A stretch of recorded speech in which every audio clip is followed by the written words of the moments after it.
Hello guys, welcome to our channel. चलो पढ़ा जाए। इस वीडियो में पर्टिकुलरली हम क्लास 11th का फिज़िक्स जो है हमारा चैप्टर नंबर फर्स्ट फिज़िक्स में जो कि है हमारा यूनिट्स एंड मेजरमेंट्स, उसके कुछ टॉपिक्स को डिस्कस करेंगे। पर्टिकुलरली मैं एक सेपरेट वीडियो में नहीं बना रहा हूँ कि एक पर्टिकुलरली एक वीडियो पूरे चैप्टर की एक अकेली वीडियो बना दूँ, क्योंकि अब हमको पता है कि हमको अब तैयारी करनी है भाई जेई और नीट की। इसकी तैयारी करनी है जेई या फिर नीट की। अब जेई या फिर नीट में आपको डिफिनीशंस कभी नहीं पूछते हैं, ये तो आपको पता होगा। क्वेश्चंस आपके जो होंगे वो आपके कॉन्सेप्ट बेस्ड होंगे। आपको कॉन्सेप्ट पता होना चाहिए, तभी आप क्वेश्चंस को क्या कर पाएंगे, आप कर पाएंगे।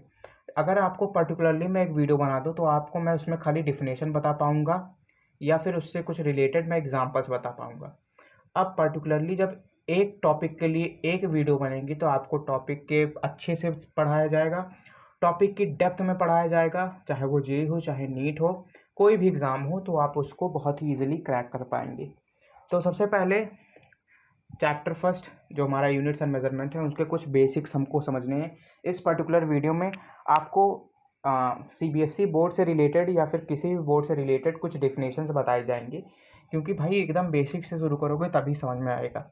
अगर मैं आपको सीधे अभी न्यूमेरिकल्स लगवाने चालू कर दूं तो न्यूमेरिकल्स आपसे नहीं हो पाएंगे। तो इसीलिए क्या करना होगा कि बेसिक से हमको एकदम हाई लेवल पर चढ़ना होगा। तो सबसे पहले हम लोग क्या करते हैं कि भाई अपना चैप्टर का नाम लिख लेते हैं, that it's units and measurements. Units and measurements chapter हमारा फर्स्ट है। सबसे पहले इम्पॉर्टेंट टर्म एक सबसे पहला अगर आप चैप्टर खोलेंगे तो सबसे पहले आपको आता है कि फिजिकल क्वांटिटीज़ के बारे में। Physical quantities. अब फिजिकल क्वांटिटीज़ भाई उसने बता दो दिया कि फिजिकल क्वांटिटीज़ उन्हें लिख दिया बुक के अंदर। अब बहुत लोगों को फिजिकल क्वांटिटीज़ नहीं पता होंगी, तो मैं बताता हूँ कि फिजिकल क्वांटिटीज़ होते क्या हैं। तो बहुत ही सिंपलेस्ट लैंग्वेज में एक ही बार में समझ जाओगे कि एक फिजिकल क्वांटिटी एक ऐसे यूनिट्स होते हैं जिनको हम लोग क्या कर सकते हैं, जिनको हम लोग कर सकते हैं भाई मेज़र। ऐसे यूनिट्स जिनको क्या कर सकते हैं, मेज़र कर सकते हैं, नाप तोल सकते हैं।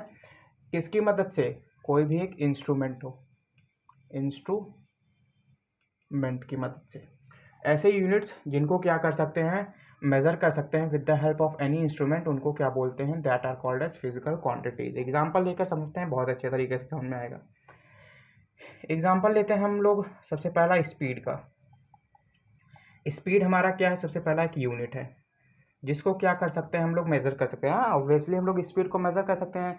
2 kilometre per hour, 4 kilometre per hour, x kilometre per hour. तो हम लोग क्या कर सकते हैं, स्पीड को भाई मेज़र कर सकते हैं। यूनिट है, मेज़र कर सकते हैं with the help of any instrument.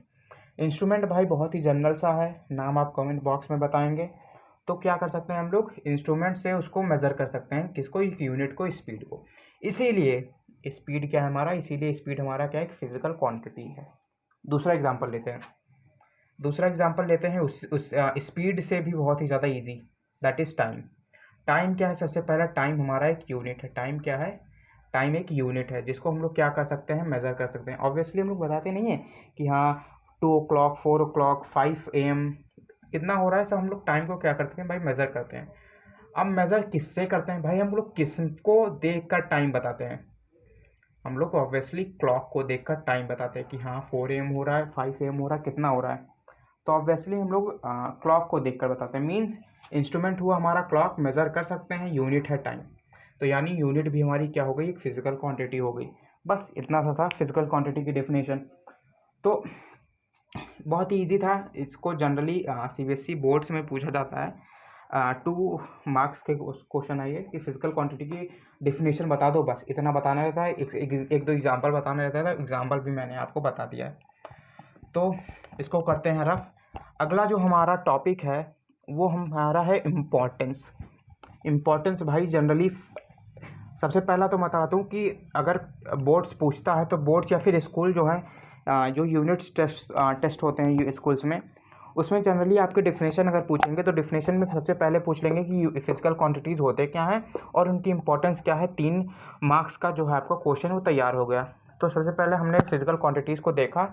अब इसके इंपॉर्टेंस को हम लोग देखते हैं। क्या इसके इम्पोर्टेंस को। बहुत ही स्लो पढ़ा रहा हूँ, चाहे तो आप उसको एक फास्ट कर लें, 1.25x फास्ट कर लें। इम्पोर्टेंस क्या होता है कि भाई एक फिजिकल क्वांटिटी का आखिर इम्पोर्टेंस क्या है। तो इम्पोर्टेंस ये है कि physical quantities are important to separate one unit from other या फिर फ्रॉम अनदर। फिजिकल क्वांटिटीज़ हमारे क्यों इंपॉर्टेंट होते हैं? फिजिकल क्वांटिटीज़ हमारे इसलिए इंपॉर्टेंट होते हैं ताकि एक यूनिट को दूसरे यूनिट से क्या कर सकते हैं हम लोग, अलग अलग कर सकते हैं, दोनों आपस में मर्ज ना हो। एग्जांपल लेकर चलते हैं, अगर फिजिकल क्वांटिटीज़ हमारे ना होते हैं, अगर टाइम हमारा ना होता या फिर जो हमारा स्पीड हमारा ना होता, पिछला एग्जांपल ले रहे हैं कि अगर हमारा टाइम ना होता या फिर हमारे पास स्पीड ना होता, तो क्या हम लोग बता पाते कि हम लोग टाइम को सेकेंड्स में मेज़र करते हैं या फिर आवर्स में मेज़र कर सकते हैं या फिर मीटर्स में, या फिर स्पीड को हम लोग मीटर्स में मेज़र करते हैं, मीटर्स में मेज़र करते हैं, किलोमीटर्स में मेज़र कर सकते हैं, mm में मेज़र कर सकते हैं, और सॉरी स्पीड को हम लोग किस में मेज़र करते हैं? स्पीड को हम लोग मेज़र करते हैं किलोमीटर पर आवर में या फिर मीटर पर सेकेंड में। अगर फिजिकल क्वांटिटीज़ हमारा टाइम ना होता या फिर स्पीड ना होता, तो हम लोग बता भी ना पाते कि सेकंड किसके लिए यूज़ होता है या फिर किलोमीटर पर आवर किसके लिए यूज़ होता है। तो एक यूनिट को दूसरे यूनिट से सेपरेट करने के लिए यूनिट से जो इम्पोर्टेंस था हमारा वो इजी था। इम्पोर्टेंस हमने पढ़ लिया कि आखिर फिजिकल क्वांटिटीज़ का इम्पोर्टेंस क्या होता है। अब इसके बाद इम्पोर्टेंस के बाद हमारे कुछ बेसिक प्रॉपर्टीज़ आते हैं। जैसे कि हमने पढ़ा था जब हम लोग छोटे थे कि आइडियल फ्यूल जो होता है वो कंबस्टेबल होता है, फ्लेमेबल ज़्यादा होता है, वो चीप होता है, ईजिली अवेलेबल होता है। तो उसी तरह एक फिज़िकल क्वांटिटी को भी एक आइडियल होना पड़ता है। तो कुछ आइडियल होने के लिए कुछ पॉइंट्स हैं हमारे, हम लोग लिखेंगे यहाँ पर कि basic properties, that is basic properties of physical quantities. Basic properties हमारे कुछ फिज़िकल क्वांटिटीज़ का हैं जो कि एक फिज़िकल क्वांटिटी को क्या बनाता है, एक आइडियल बनाता है। सबसे पहला हमारा जो है दैट इज़ एक्सेप्टेबल।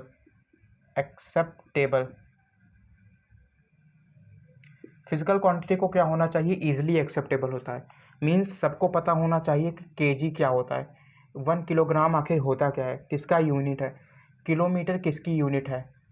तो ये सब एक्सेप्टेबल होना चाहिए। मीन्स सभी लोग मानते हैं ना फिजिकल क्वांटिटी को, सभी लोग मानते हैं कि केजी होता है, किलोमीटर होता है, मेज़र भी करते हैं, यूज़ भी करते हैं। तो एक फिजिकल क्वांटिटी को क्या होना चाहिए, एक्सेप्टेबल होना चाहिए। सबसे पहला हमारा जो है पॉइंट।